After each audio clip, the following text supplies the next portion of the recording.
नमस्कार। आप देख रहे हैं point of view news, Bharat का अपना नज़रिया। सर, आपने नगीना चुनाव क्षेत्र से पर्चा भी दाखिल कर दिया और मैदान में आप घूम भी रहे हैं। तमाम जगहों पर आपकी मीटिंगें हो रही है। आज आपने प्रेस कॉन्फ्रेंस बुलाया, क्या मुख्य एजेंडा क्या है चुनाव में आपका? यहाँ नगीना में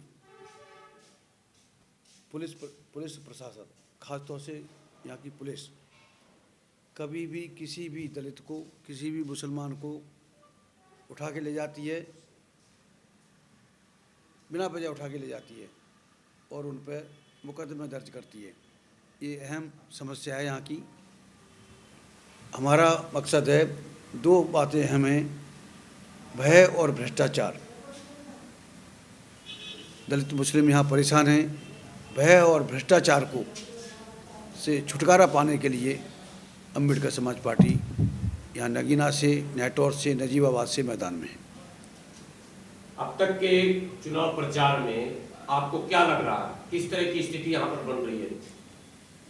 देखिए भाई गुलाम सरवर जी, हम लोग पिछले 4 महीने से जय जय अम्बेडकर, घर घर अम्बेडकर हम गए। सबसे पहले हमने दलित समाज की नब्ज को टटोला। जब नब्ज को टटोला तो हमें पता लगा कि यहाँ का दलित मायावती से परेशान है, जो मायावती का बहुत बड़ा सपोर्टर था। जैसे ही हम लोग गए बाबा साहब का फ़ोटो लेके, बाबा साहब की किताब लेके, तो लोगों ने ये कहा कि साहब हम तो परेशान थे, हमें विकल्प चाहिए था, मजबूरी का नाम मायावती था, क्या करते? हम ढोते रहे उस महिला को, उसने हमारे लिए कुछ नहीं किया। और सबसे बड़ी बात तो यहाँ ये हुई कि यहाँ गुरु रविदास के मानने वाले बहुत हैं। मायावती की जब सरकार बनी थी 2007 से लेकर 12 तक, तब उन्होंने मथुरा वृंदावन के मंदिरों के लिए 260 करोड़ रुपया दिया था चीफ मिनिस्टर फंड से। मायावती यहाँ के लोग भी बताते हैं कि मायावती को यहाँ के दलितों ने राजनीति में पैदा किया। पहली मर्तबा उन्हें 1989 में यहाँ से मेंबर पार्लियामेंट चुन के भेजा। उसके बाद वो 4 बार सूबे की चीफ मिनिस्टर बनी। जब सूबे की चीफ मिनिस्टर बनी तो लेकिन उन्होंने यहाँ के लिए कुछ भी नहीं किया। अगर कुछ किया होता तो लोग इनको हमेशा के लिए कहते, मुड़ के भी नहीं आए। जिस रविदास मंदिर का आप जिक्र कर रहे हैं, हाँ, क्या है उसकी पृष्ठभूमि, क्या है? रविदास मंदिर एक नहीं, गुरु रविदास के स्थान गांव-गांव में हैं। जब मंदिर को के लिए मायावती 260 करोड़ रुपया दे सकती है मथुरा वृंदावन के लिए, तो यहाँ भी गुरु रविदास के स्थान गांव-गांव में एक पंचायत या एक धर्मशाला टाइप की बनाने के लिए भी उन्हें भी ज़्यादा नहीं तो अगर 2-4 लाख भी देते तो भी बात बन जाती। इतना कर सकते हैं। अगर बीजेपी राम का मंदिर बना सकती है तो क्या मायावती गुरु रविदास का मंदिर नहीं बनवा सकती थी? गुरु रविदास का स्थान नहीं बनवा सकती थी? लेकिन उस महिला ने कुछ नहीं किया। और बीएसपी को, बहुजन समाज पार्टी जो होती थी, उसे बहुजन समाज पार्टी, उसके बाद में ब्राह्मण समाज पार्टी, और अब तो बहुजन सत्यानाश पार्टी बन के रह गई है। दलित समाज उससे परेशान था। जब उन्होंने देखा हमारे लोगों को, अम्बेडकर समाज पार्टी को, तो उन्हें समझ में आया कि बाबा साहब डॉक्टर अम्बेडकर के सपनों का भारत निर्माण करने के लिए अम्बेडकर समाज पार्टी एक रास्ता है। इसलिए पूरी ताकत के साथ मैं भी यहाँ 21 दिसंबर से मैं यहाँ पर हूँ, 21 जनवरी से मैं यहाँ पर हूँ, लगातार हूँ। तो वहाँ से मैंने भी कम से कम नहीं तो 50 गांव में मीटिंग की है और लोगों ने एक छत्र होकर कि वो बीएसपी को वोट नहीं देंगे, उन्हें विकल्प मिल गया है, वो अम्बेडकर समाज पार्टी के साथ हैं। जनता की चुनौती पर तो बात होती रहती है, लेकिन आप चुनाव मैदान में हैं, अभी आपके सामने सबसे बड़ी चुनौती क्या है? मेरे सामने, मैं नहीं समझता कि कोई चुनौती है। जहाँ तक यहाँ नगीना विधानसभा का सवाल है, लोग भाजपा को कोई वोट नहीं दे रहा, बीएसपी के कैंडिडेट को भी कोई वोट नहीं दे रहा, खासतौर से दलित वोट नहीं दे रहा, मुसलमान भाई भी वोट नहीं दे रहा। जो मैंने इंटरेक्शन किया है, लोगों के बीच में गया हूँ, उससे साफ जाहिर निकल के आई है, बीएसपी को वोट नहीं दे रहे दलित और मुसलमान, भाजपा को वोट नहीं दे रहे। और रही बात समाजवादी पार्टी की, पार्टी के अखिलेश यादव ने उस व्यक्ति को जो 10 साल से एमएलए था, मिनिस्टर भी था, और जो जैसा मुझे यहाँ के लोगों ने बताया कि वो व्यक्ति बलात्कार के आरोप में भी जेल गया। तो वो सपा का प्रत्याशी है और ये बात किसी के गले से नहीं उतरती। क्या समाजवादी पार्टी बलात्कारियों की पार्टी बन के रह गई है कि वो उन्हें कोई बलात्कारियों के अलावा कोई दूसरा कैंडिडेट नहीं मिल रहा, बलात्कार के आरोपी है। तो बलात्कार के आरोपियों कैंडिडेट के अलावा किसी कोई और भी कैंडिडेट हो सकता था। आरोपी है मतलब कोई ऐसा सिद्ध हुआ नहीं, केवल आरोप लगा। देखिए, सिद्ध हो बगैर आग के धुआं नहीं होता, कुछ न कुछ तो बात होती है, ऐसा नहीं होता, समझ रहे हैं। आरोप है, आरोप ये तो बिना आरोप के भी तो कैंडिडेट मिल सकते थे, एक अकेले एक ही व्यक्ति नहीं, स्वच्छ छवि के मिल सकते, स्वच्छ छवि के मिल सकते थे। जो दागी या जो जेल रह के आया है ऐसे लोगों को, और वैसे भी जो समाजवादी पार्टी है अच्छे लोगों को टिकट नहीं देती, अच्छे लोगों को यहाँ भी टिकट कट गए। मूलचंद जो यहाँ से चुनाव लड़ रहा है सीधामपुर से, मूलचंद का रिकॉर्ड रहा है, दलितों के साथ उसने अच्छा नहीं किया। जो समाजवादी पार्टी में रहकर मिनिस्टर भी रहकर उसने यहाँ के दलितों के साथ अच्छा नहीं किया, उनको परेशान किया। उसे समाजवादी पार्टी ने टिकट दिया, एक मुसलमान का टिकट काट के उसको टिकट दिया।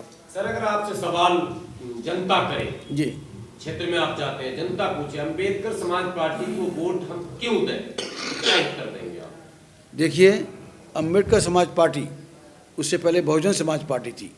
बहुजन समाज पार्टी, बहुजन मतलब 6743 जातियों का समूह, बहुजन का मतलब जैसा काशीराम जी ने बताया, और वो बहुजन समाज के लिए, बहुजन समाज के द्वारा बहुजन समाज की पार्टी थी, बताई गई थी। लेकिन जो जैसा मैंने अभी बताया, बसपा ब्राह्मण समाज पार्टी बन गई। मायावती के द्वारा सतीश चंद्र मिश्रा के करीब आने से बसपा ब्राह्मण समाज पार्टी बन गई। जो लोग दलितों को मारते थे, पीटते थे, लूटते थे, डराते थे, और वो लोग बसपा में मंत्री और दूसरे अहम ओहदों पर काबिज होने लगे। तो फिर निश्चित तौर से काशीराम जी कहा करते थे, मैं एक पुरानी बात बता रहा हूँ, मैंने उनसे पूछा था कि साहब बसपा जो बाबा साहब ने आरपीआई बनाई थी, आरपीआई के चलते बहुजन समाज पार्टी आपने क्यों बनाई? तो उन्होंने मुझे जवाब दिया था कि आरपीआई के लोग, बाबा साहब के विरोधी गांधी की पार्टी यानी कांग्रेस के साथ वो युक्ति करने लगे, तालमेल करने लगे, तो इसलिए उन्हें नागवार गुजरा। इसलिए उन्होंने अम्बेडकर मिशन के, प्योर अम्बेडकर मिशन के लिए उन्होंने ये बहुजन समाज पार्टी बनाई। जो जवाब काशीराम जी ने दिया था वही जवाब आज मेरा है कि जिस उद्देश्य के लिए बहुजन समाज के द्वारा, बहुजन समाज के लिए जो बहुजन समाज पार्टी बनी थी काशीराम जी के द्वारा 1585 के सिद्धांत पर, वो पार्टी 1585 के सिद्धांत से इतर हो गई। 3 जून 1995 को दलित और मुसलमानों की घोर विरोधी पार्टी भाजपा के साथ काशीराम और मायावती ने हाथ मिलाया। तब लोगों को, कुछ लोग नहीं समझ पाए, लेकिन हमारे जैसे लोग जो मिशनरी लोग थे वो नाउम्मीद हुए, और नाउम्मीद होके कि अब बस बीएसपी से अब समाज का भला होने वाला नहीं है, दलित मुस्लिम समाज का भला होने वाला नहीं है। इसलिए उसके विकल्प के तौर पर कि आज लोगों को बेशक मायावती का नशा हो, जिस दिन इनका नशा उतरेगा उन्हें दूसरा विकल्प चाहिए, दूसरा घर चाहिए। और वैसे भी मेरा मानना है कि जिस घर में सांप और बिच्छू घुस जाएँ और वो उससे निकले नहीं तो वो घर रहने लायक नहीं होता। बहुजन समाज पार्टी में जो हमारे समाज के दुश्मन, बाबा साहब ने कहा था अछूतों के आंदोलन का मतलब सवर्ण हिंदुओं के खिलाफ खुला युद्ध होना चाहिए। इसका मतलब सवर्ण हिंदू हमारा दुश्मन, और जिस घर में हमारा दुश्मन बैठा हो और निकाले से न निकले तो वो घर रहने लायक नहीं होता। इसलिए हम लोगों ने अम्बेडकर समाज पार्टी बनाई, बाबा साहब डॉक्टर अम्बेडकर के सपनों के भारत के निर्माण के लिए। पैदा होता है आरपीआई के विषय में साहब काशीराम ने जो बातें कही, और अब बीएसपी के विषय में आप जो कहते हैं जी, अम्बेडकर समाज पार्टी कैसे लोगों को विश्वास दिलाएगी कि ये बाबा साहब के मिशन से पार्टी नहीं हटेगी? देखिए, जहाँ तक मेरा सवाल है, आज मुझे 43 साल हो गए। अगर मैं भटक सकता था, मैं अगर किसी लालच में होता तो मैं अम्बेडकर समाज पार्टी थोड़ी चलाता, मैं भी किसी का पुर्जा बन जाता, बीएसपी का, बीजेपी का, कांग्रेस का बन सकता था। लेकिन हमारे यहाँ हमने इसका एक चेक एंड बैलेंस भी रखा है, और हम जो अब एंट्री लेते हैं, एंट्री के समय पे एक फॉर्म भरवाते हैं, उसमें शपथ पत्र होता है कि अगर मैं समाज और संगठन के खिलाफ कोई कार्रवाई करूं तो राष्ट्रीय जूता ब्रिगेड मेरे खिलाफ समुचित कार्रवाई करे, मुझे इसका कोई गिला शिकवा नहीं होगा। वो सब राष्ट्रीय जूता ब्रिगेड का यस तो जरा सा परिचय करा दीजिए दर्शकों को, ये क्या है राष्ट्रीय जूता ब्रिगेड? देखिए, 1998 की बात है, जब वो अशोक सिंघल ने ऐलान किया था कि हम 6 दिसंबर 1998 को हम मंदिर का निर्माण शुरू करेंगे, अगर किसी के माई के लाल में हिम्मत है तो हमें रोक लें। तो मैंने सोचा कि अभी तो जिम्मेदारी मुसलमान भाइयों की होती है, बाबरी मस्जिद से सीधा ताल्लुक उनका है, तो वो आए।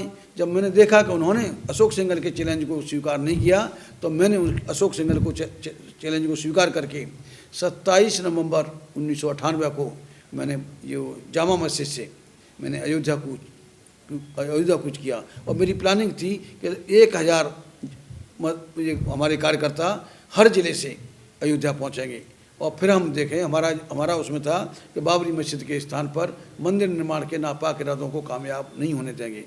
और ये हुआ भी कि हमने 1998 से लेकर और अब तक हम उसको रोके रहे, लेकिन जो सहयोग मुझे मेरे मुसलमान भाइयों से मिलना चाहिए था वो सहयोग नहीं मिला। लड़ते लड़ते तो लोग पस्त हो जाते हैं, लेकिन मैं पस्त नहीं हुआ। फिर भी मैं अभी भी अगर मुसलमान भाई मेरा साथ दे दें तो किसी भी कीमत पर भाड़ में जाए सुप्रीम कोर्ट या कोई और मैंने एक मेरा अखबार निकलता था, उसमें मैंने लिखा भी था कि बाबरी मस्जिद की ज़मीन पर नाजायज़ कब्जे की फिराक में है हिंदू आतंकवादी संगठन। और वही हुआ, सुप्रीम कोर्ट ने आतंकवाद की भूमिका निभाई और ज़बरदस्ती एक law of adverse property act होता है, उसके जब कोई ज़मीन जायदाद की लिखाई होती है तो 12 साल का रिकॉर्ड मांगते हैं कि अगर किसी प्राइवेट ज़मीन पर अगर 12 साल तक आपका हक है, आपका कब्जा है और उसका रिकॉर्ड है आपके पास में, तो कोई ताकत आपसे उससे बेदखल नहीं कर सकती। इसी तरह से 24 साल का था, अब उसमें शायद कुछ तब्दीली आई है। तो बाबरी मस्जिद थी वो तो 400 साल पुरानी थी, ऑन रिकॉर्ड 400 साल पुरानी थी। उसको सुप्रीम कोर्ट का बाप भी नहीं ले सकता था, लेकिन पूरी बदमाशी हुई। वहाँ के जो ब्राह्मण जज थे, उन्होंने पूरी बदमाशी करके और उस ज़मीन को हड़पाया। जो आशंका जताई थी 2003 में, मैंने बाकायदा एक सभा में बोला था, वो अखबारों में छपा भी था कि बाबरी मस्जिद की ज़मीन पर नाजायज़ कब्जे की फिराक में आतंकवादी संगठन, ऐसा मैंने उस समय कहा था। कहा जाता सर आपके कारनामे को देखने के बाद ऐसा लगता है, कई बार निराशा भी झलकती है। कभी आपने आत्मचिंतन आत्ममंथन किया कि आखिर क्या कारण रहा कि इतने साहसिक कदम उठाने के बाद भी और इतने ऐतिहासिक काम करने के बाद भी आम जनों तक आपके कारनामे नहीं पहुंचे? इस पर कभी आपने गौर किया? क्या कमी क्या रह गई, कहाँ चूक हो? देखिए गुलाम सरवर साहब, पहली बात तो यह है कि मेरी जो बाबा साहब ने कहा था, तो मैंने अभी बोला था कि अछूतों के आंदोलन का मतलब सवर्ण हिंदुओं के खिलाफ खुला युद्ध होना चाहिए। ये movement of the untouchables must mean an open war upon the caste Hindu. मेरी सीधी लड़ाई इसी सेंटेंस पर है, मेरा मिशन और मूवमेंट इसी सेंटेंस पर आधारित है कि सवर्ण हिंदू के खिलाफ आर पार की जंग होनी चाहिए, ऐसा मेरा मानना है। जब सवर्ण हिंदुओं के खिलाफ मेरी आर पार की जंग है और मैंने उसी तरह से मैं उस जंग की तरफ बढ़ता रहा हूँ, जंग छिड़ी भी है। तो अब जब सीधे और जो यहाँ जो सवर्ण हिंदू है और सवर्ण हिंदू का जो मीडिया है, बनिया का पैसा ब्राह्मण की कलम है, हम उनसे सीधी लड़ाई भी लड़ेंगे और हम उनसे उम्मीद करेंगे कि वो हमें पब्लिसिटी दें कि हमें प्रोजेक्ट करें। ऐसा नहीं हो सकता।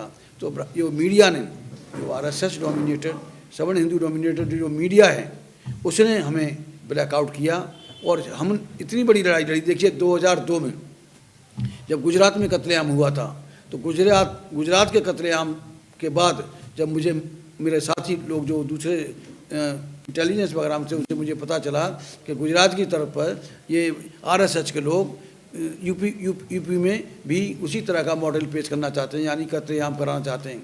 तो मैं डरा और मैंने फिर प्लानिंग की कि नहीं, ये तो हिंदू दहशतगर्दी है। तब मैंने 8 दिसंबर 2002 को मेरठ के अंदर, भाई मेरे बैठे साथ में, मेरे कुछ लोग जेल भी गए थे, 8 दिसंबर 2002 को हिंदू दहशतगर्दी मुखालिफ रैली की और उस रैली की शुरुआत में ही आरएसएस के लोगों ने उस रैली पे हमला कर दिया।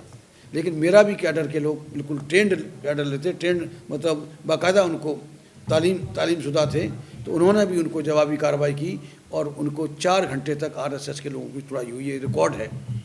और इतना तुड़ाई हुई कि उस वक्त मेरठ के अस्पतालों में उनको जगह नहीं मिली, क्योंकि हमारा कसूर नहीं था, हमला उन्होंने किया था। और हमारा साथ में जो पुलिस के लोग थे उनका भी हमें सहयोग मिला। लेकिन लास्ट में जाके जो कि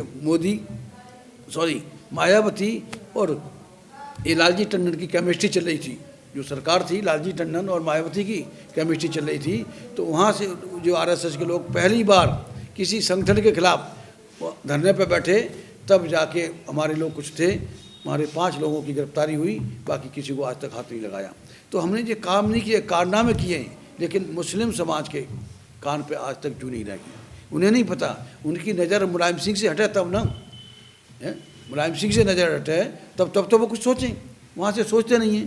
ऐसा नहीं है कि नहीं ये किए। एक सवाल सर है कि दलित समाज से नौजवान नेता आता है मैदान में, कोई बड़ा बैकग्राउंड नहीं और बड़ा कारनामा भी नहीं, एक छोटा सा एक्सीडेंट होता है, आखिर वही मीडिया जिस पर आप अभी आरोप लगा रहे हैं, गोदी मीडिया या जो कुछ आप कह रहे हैं बकौल आपके, जी जी, वही मीडिया उस व्यक्ति को हाईलाइट करती है।